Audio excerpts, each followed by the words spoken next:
నిన్న హైకోర్టులో మరి ఎన్నో వాయిదాల తర్వాత నిన్న మళ్ళీ విచారణకు వచ్చింది. నేను జగన్మోహన్ రెడ్డి గారి అక్రమ ఆర్జన అంటే ప్రభుత్వాన్ని అడ్డం పెట్టుకుని అక్రమ ఆర్జన మీద పబ్లిక్ ఇంట్రెస్ట్ లిటిగేషన్ వేయటం జరిగింది. దానికి ఎడుగురు సంధించి జగన్మోహన్ రెడ్డి గారు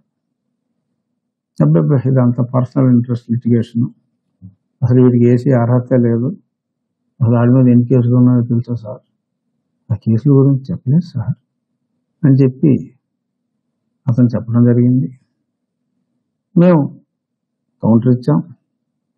నేను వేసిన ఈ కేసుకి నా మీద ఉన్న ఏ కేసుకి సంబంధం లేదు. సో కాబట్టి ఈ కేసుకి ఏదైనా సంబంధం ఉంటే నేను తప్పనిసరిగా తెలియజేసి ఉండేవాడిని. సో అంచేత ఈ కేసులో ఉన్న ఏ అంశానికి సంబంధం లేని కేసు గురించి ప్రస్తావించవలసిన అవసరం పలానా రూల్ ప్రకారం లేదు అని నేను సవినయంగా కోర్టు వారికి సమర్పించాను. ఇవాళ రెండు ప్రముఖ తెలుగు దినపత్రికలైన ఈనాడు, ఆంధ్రజ్యోతిలో ఒకే రకమైన వార్త, అక్కడ ఏం జరిగింది అనేది వచ్చింది.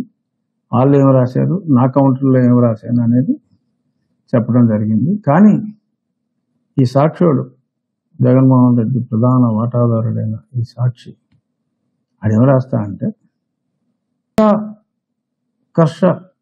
ప్రజాకర్షణ పథకాలు అంటే ప్రజలకు జగన్మోహన్ రెడ్డి గారు చేస్తున్న ఈ స్కీముల వలన ఎంతోమంది లబ్ధి పొందుతున్నారు అని నేను ఆ స్కీముల మీద కేసు వేసినట్టుగా నన్ను ఒక ప్రజాద్రోహిగా చిత్రీకరించడానికి, ప్రజా సంక్షేమం కోసం చేస్తున్న జగన్మోహన్ రెడ్డి గారు చేస్తున్న స్కీముల్ని నేను ఆపివేయడానికి ప్రయత్నించినట్టుగా మరి ఈయన కేసు వేశాడు.